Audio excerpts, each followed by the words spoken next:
Subscribe, click the like button, and turn on notifications so you never miss another unforgettable story. The dining room smelled like roasted chicken and candle wax. Plates clinked softly, laughter bouncing off the walls. I sat across from my sister, Sarah, watching her grin as she carved into the turkey. It was just another Sunday dinner, or so I thought. I had spent all morning helping Mom in the kitchen, arranging the flowers just right, making sure the mashed potatoes were creamy enough. Everything seemed perfect. The sunlight streamed through the curtains, catching the gold flecks in the tablecloth. Seconds before everything changed, I could hear the quiet hum of family chatter, the soft scrape of silverware. Life felt ordinary, safe, and warm. Then she said it. "You'll never be the bright one," Sarah said, laughing in that way that made everyone else pause.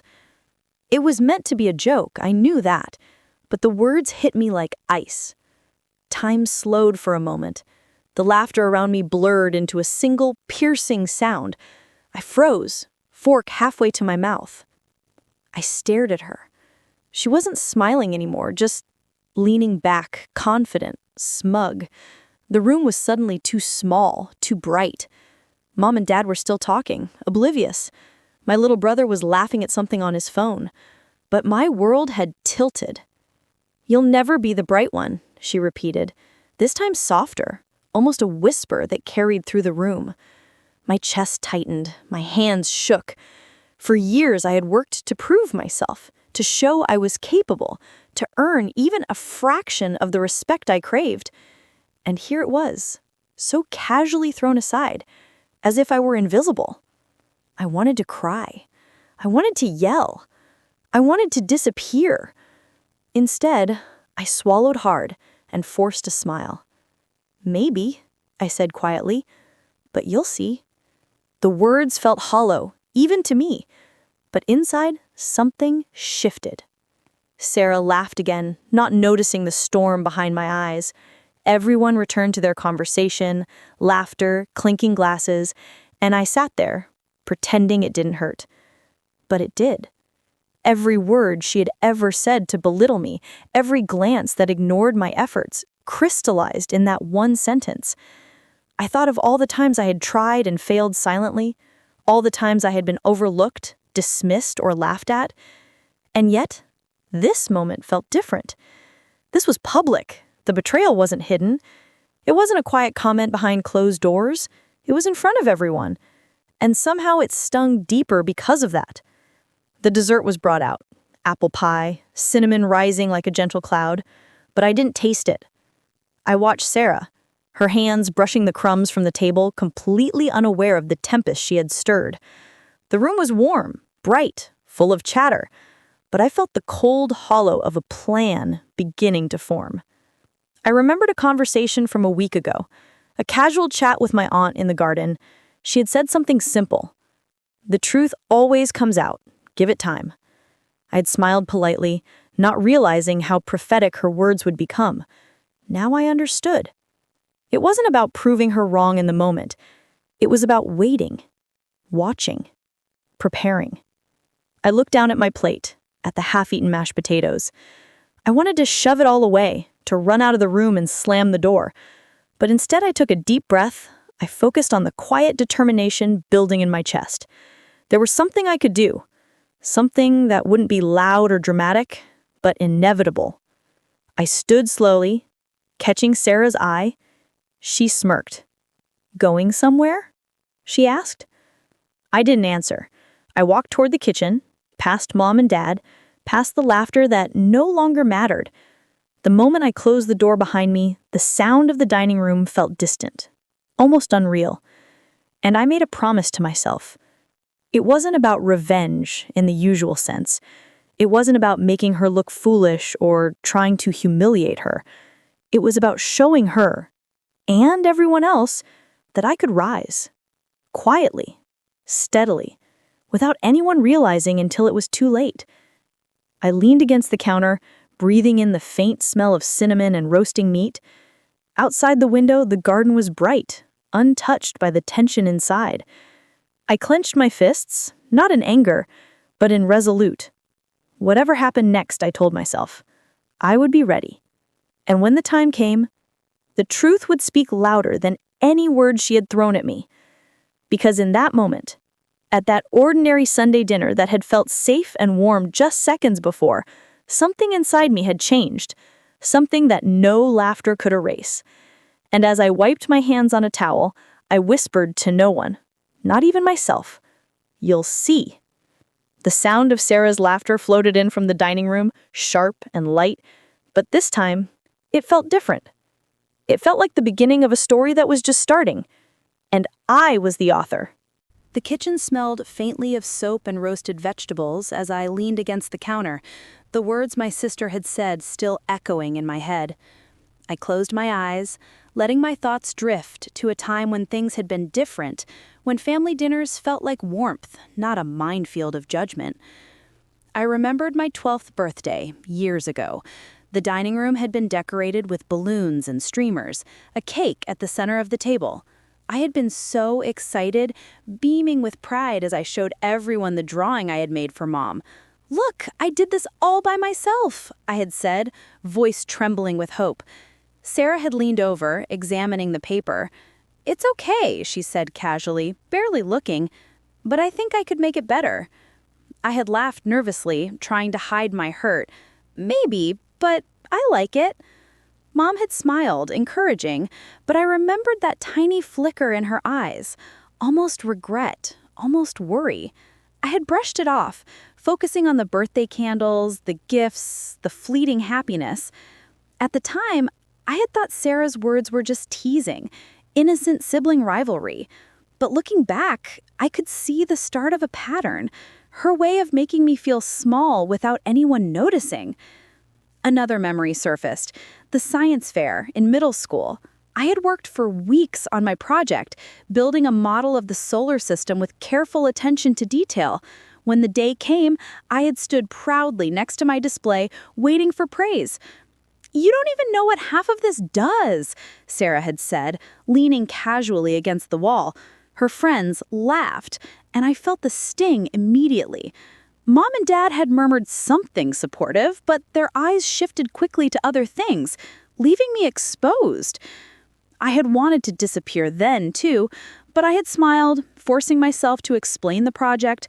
I didn't cry in front of them, but the memory of her words had etched themselves deep into my heart. Over the years, those small cuts, ignored efforts, snide remarks, the laughter at my expense had built into a quiet ache, a slow, gnawing awareness that I was always second, always overlooked. I shook my head, trying to push it away, but it kept coming. The time I had wanted to learn piano, I had begged Mom for lessons, saved up allowance for months. When I performed my first recital, my hands trembling on the keys, I had looked at Sarah for support. Instead, she clapped politely, then muttered, "Not bad for someone who started yesterday." The words had been like a shadow over every accomplishment since. And suddenly, that Sunday dinner, the laughter, the words, the public dismissal was no longer an isolated incident. It was the culmination of years of being subtly undermined. I wandered into the living room, passing the worn sofa where I used to curl up with a book, and stopped at the family photo wall. There we are, all smiles and pictures that seemed frozen in happiness. My mind replayed conversations that had once felt casual, but now rang differently. "Don't bother, you'll never manage it. Why even try? You're not really cut out for this. It's okay, some of us are just naturally better." Every phrase, every laugh, every glance that seemed accidental now felt deliberate, a quiet choreography that had placed me in the background of my own life. And then I remembered something I had long forgotten, a drawer in Mom's study, always locked when I was a child. I had tried to peek once, curious, innocent, and Mom had caught me. "It's nothing you need to worry about," she said, shutting the drawer sharply. At the time, I had accepted it, respecting boundaries. But now, something about the locked drawer nagged at me. Maybe it had always held answers. Curiosity clawed at me. Later that night, after everyone had gone to bed, I quietly went to Mom's study. The drawer was slightly ajar, as if inviting me to look. My fingers trembled as I pulled it open, and inside, neatly stacked, were letters, old notes, and small journals. The first letter I picked up was addressed to my parents from a family friend. I read quietly, the words twisting in my stomach. She's incredibly bright. She just needs someone to notice, to support her. She's often overlooked because Sarah has always been more confident, louder, more assertive. Please, don't let her potential go unnoticed. I stared at the words, the realization settling like a slow dawn. All these years, I had been dismissed, undervalued, not because I wasn't capable, but because no one had truly seen me, not even those who loved me. My sister's words that day at dinner were not just cruelty. They were the echo of a truth no one had dared to acknowledge. But yet, for the first time, I felt a spark of clarity. The betrayal, the laughter, the quiet undermining, it wasn't the end. It was a challenge, something I could meet, something I could rise above. I carefully closed the drawer, clutching the letters to my chest. Outside, the house was silent, the moonlight spilling across the garden. A new thought began to take shape. Maybe the story wasn't about proving anyone wrong in the moment.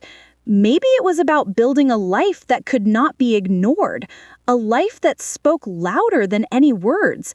And as I looked out the window, I whispered to myself, quieter this time, more certain. Now I know. The past had been revealed, and with it, the path forward. Something was waiting for me, something I hadn't yet seen, and I was ready to find it. The next morning, sunlight streamed through the kitchen window, painting the floor with stripes of gold. I made coffee quietly, the hum of the machine filling the space where yesterday's laughter had cut so sharply. The letters from Mom's drawer were tucked safely in my bag. I didn't need to rush. This wasn't about sudden action. It was about careful steps, quiet strategy. I sat at the table, stirring my coffee slowly, thinking about all the small moments I had brushed off, every casual dismissal, every laugh, every "you'll never be" comment. Each one had been a seed of doubt planted in my mind, but now I saw them differently. They were not chains, they were lessons. Each word, each glance, was a map showing me where to build strength. At school, at work, everywhere I went, I started noticing things I had ignored before. Opportunities for growth, skills I could refine, friendships I could nurture. I began small, staying late at the library, learning new ways to approach tasks, listening more carefully to others. Every achievement, however minor, felt like a brick laid in the foundation of the person I was becoming. Sarah, of course, didn't notice at first. She continued her casual confidence, laughing at jokes, charming everyone. But I stayed calm, observing, learning her rhythms. I wasn't trying to outshine her in public. That would have been too obvious. Instead, I focused on myself, quietly building competence and confidence that no one could ignore for long. I found strength in subtle victories. A teacher complimented my essay. A friend relied on me for advice.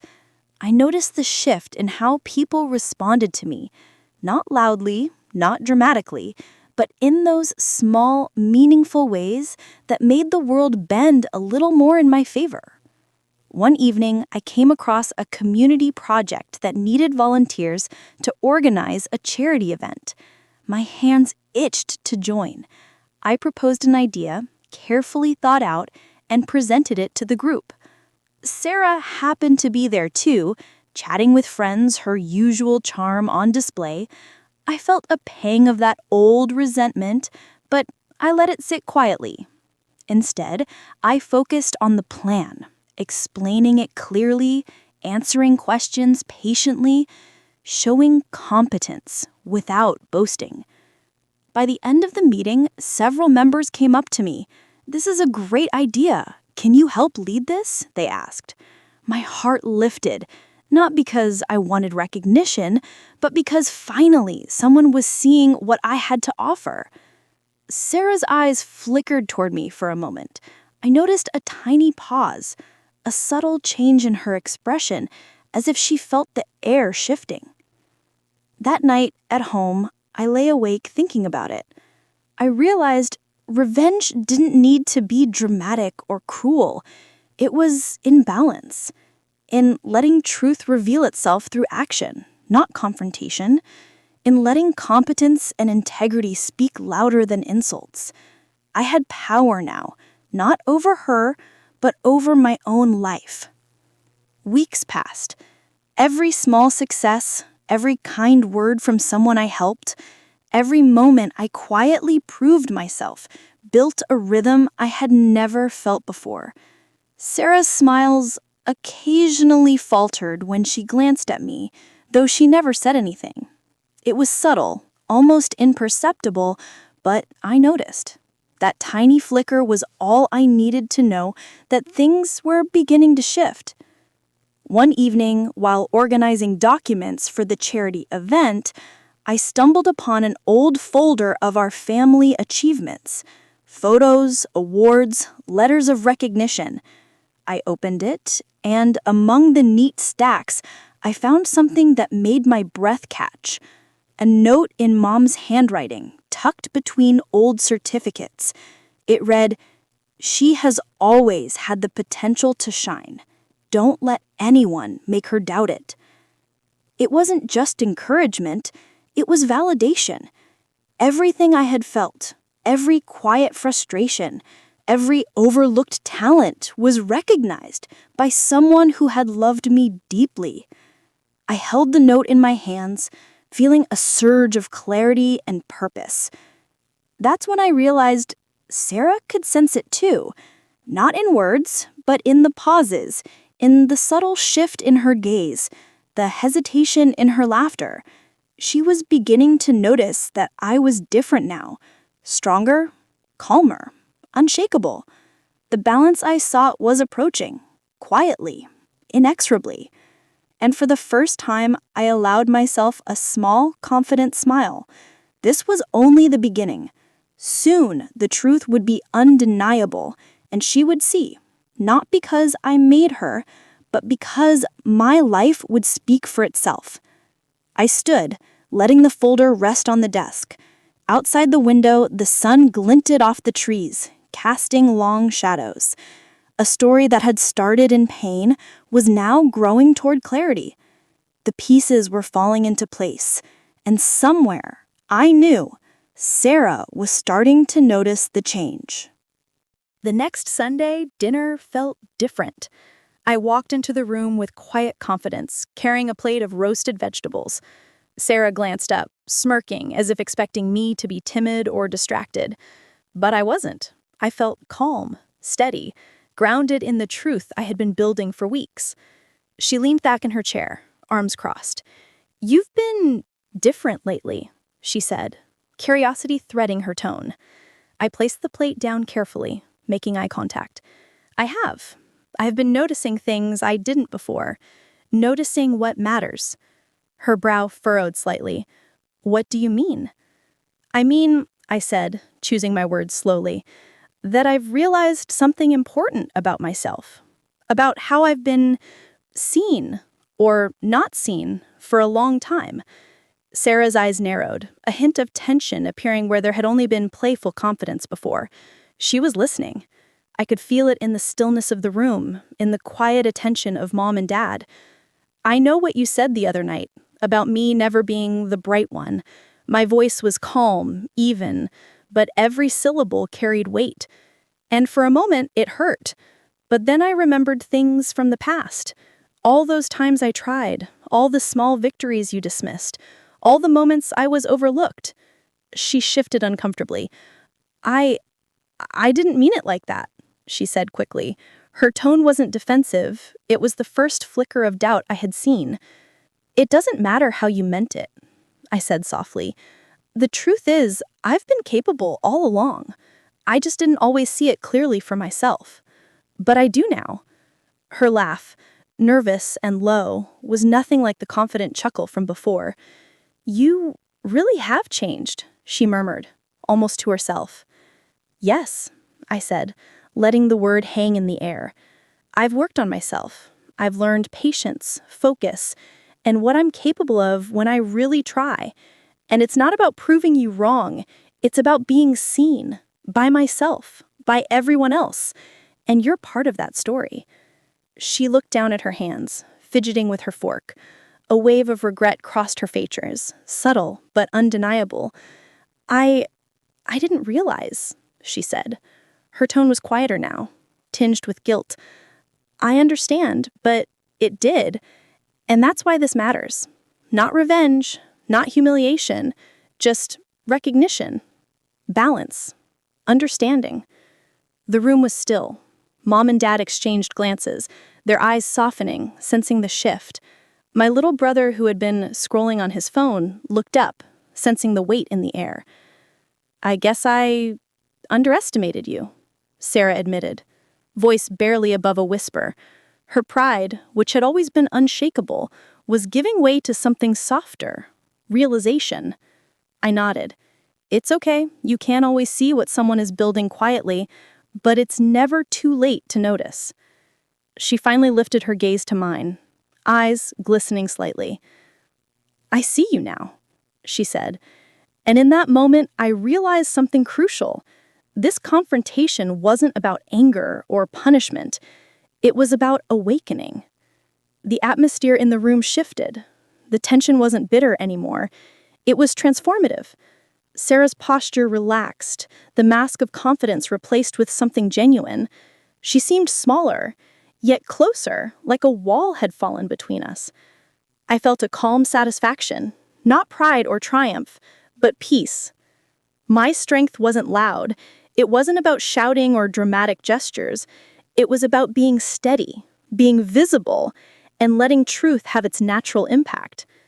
"Thank you," she said softly, almost as if surprised by her own words, "for showing me." I smiled gently. "It was never about showing you. It was about living my truth. But I'm glad you see it now." And in that quiet, unremarkable dining room, the shift was complete. A subtle, powerful understanding had emerged. Sarah's smirk was gone, replaced with reflection. I had not destroyed her, but we both had been changed. The story had turned. The scales of silence and doubt were now balanced by truth and recognition. For the first time in years, I felt the room breathe differently, as if every glance, every sound, every laugh carried a new weight. And deep inside, I knew this moment would resonate far beyond this dinner, leaving a mark on both of us, and on the story we were still learning to write together. After the quiet confrontation at dinner, the air in the house felt different. Not lighter. There was still tension, but sharper, as if a layer of misunderstanding had finally been exposed. I found Sarah in the living room the next morning, sitting cross-legged on the sofa, staring at an old photo album. She didn't look up when I entered. "I've been thinking," she said finally, voice low, "about what I said, about everything." I sat beside her, keeping my distance, giving space for the words to come. "Go on," I said softly. She took a deep breath. "I've always been afraid," she admitted. "Afraid that no matter how much attention I got, people would notice someone else instead. You. I thought if I stayed loud, confident, first in line, no one would see you as brighter than me. I didn't know I was hurting you so much." Her confession hit me harder than the original insult. It wasn't cruelty. It was fear, disguised as pride, layered over insecurity. The betrayal hadn't been about me at all. It had been about her struggle to be seen, her way of coping with the world. "I never realized," she whispered. "I thought I was protecting myself, but I ended up overshadowing you." I paused. My own anger, the sting of years of dismissal, rose briefly, but then I felt it settle into something clearer. Empathy. I saw her fear, her vulnerability, and I remembered all the small ways I had grown, all the subtle victories I had quietly built. It hurt, I said, not just the words, but the pattern, the feeling that no one noticed me, that my efforts didn't matter. I know, she said, her eyes wet, and I'm sorry. I didn't see it. I didn't see you. There was a long silence. Outside, the garden glowed in late afternoon light. The hum of distant cars and bird song filled the quiet. The weight between us was no longer tension. It was understanding. Fragile, but present.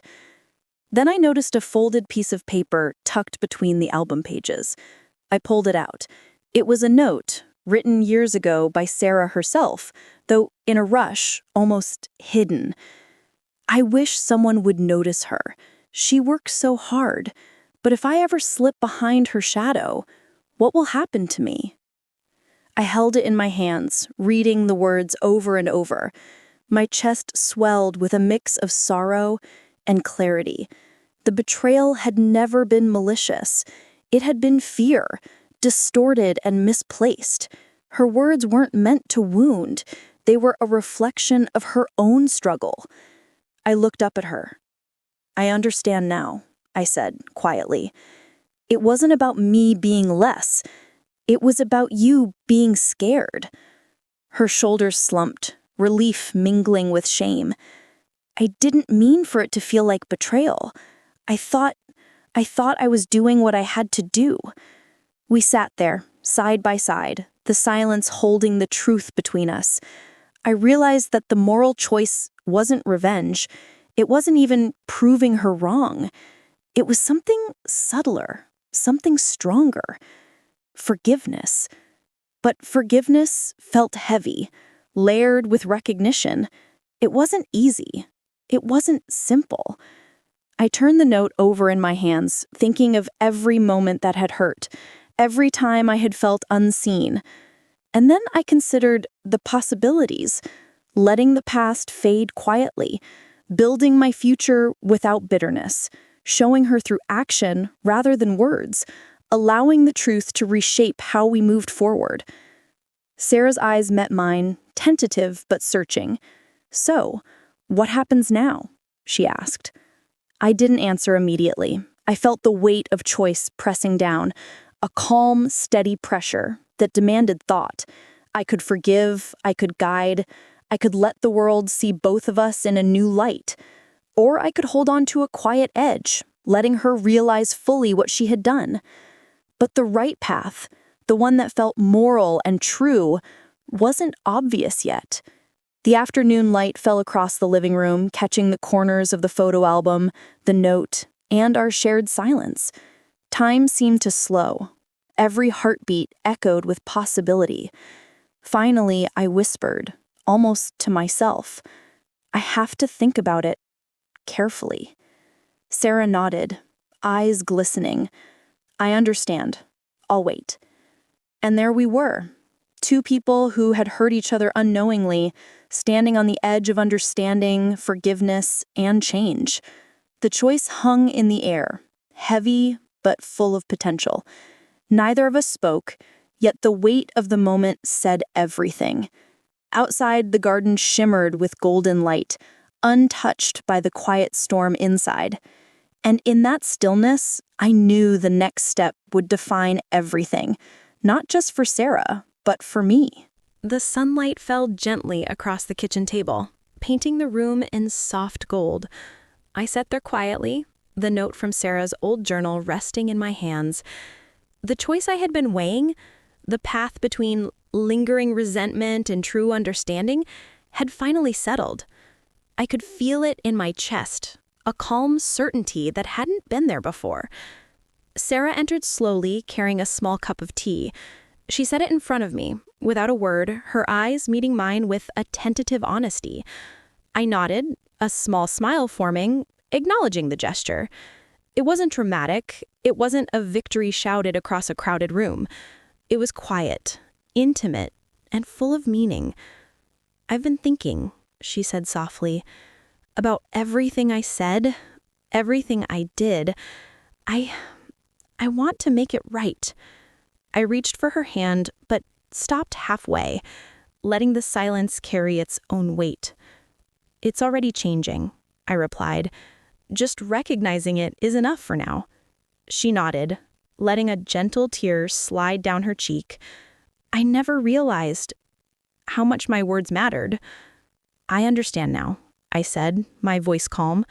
"And I forgive you, not because it erases the past, but because it allows the future to be different, stronger, clearer." The room felt lighter, not because the past was gone, but because it had been acknowledged. The betrayal, the small wounds, the years of being overlooked, they had shaped me, yes, but they didn't define me anymore. I could see my own worth, and Sarah could see it too. I glanced at the old photo album, still open on the table. A picture of us as kids laughing at something only we understood caught my eye. I picked it up and handed it to her. "Look at this," I said. "This is who we were, and it's also who we can still be, together but wiser." She traced the edges of the photo with her fingers, a faint smile appearing. "I remember this day," she whispered. "We were so happy, so simple." "Yes, and that simplicity is still here. It just needs to be seen differently." We sat together for a while, the sounds of the house soft around us. No one else was rushing to notice the change. It didn't matter. The moment was ours, filled with reflection, understanding, and unspoken promises. Later, I found myself writing a small note and leaving it on the kitchen counter, a gesture both symbolic and poetic. It read, "To the future. We are capable, seen, and enough. Let us remember the past only to guide us forward." I didn't tell anyone about it. I didn't need to. It was a quiet record of growth, a reminder that truth and patience could speak louder than any argument or insult. That evening, the family gathered again, laughter and conversation filling the room. This time, the words felt lighter, more balanced. Sarah caught my eye across the table, a small nod passing between us. No teasing, no doubt, just recognition. I realized then that revenge, in its quietest form, didn't have to be about punishment or proving someone wrong. It could be about living fully, honestly, and allowing truth to shine naturally. My own life had become my statement. My growth, my calm confidence, my subtle victories, they all spoke more clearly than any confrontation ever could. The day drew to a close. Outside, the sky glowed with soft hues of pink and gold. I stepped onto the porch, feeling the cool breeze against my skin. The house behind me hummed quietly, filled with voices, now attuned to understanding and reflection. I held the folded note in my hand, letting the words settle into the quiet evening. The past, with all its pain and misunderstanding, felt like a shadow that no longer clung to me. Instead, it was a guide, a gentle hand pointing toward who I could become. And as the last light faded into twilight, I whispered softly to the night, "We are seen. We are enough. And we rise." The words lingered in the air, slow and deliberate, carrying peace, balance, and the quiet triumph of truth.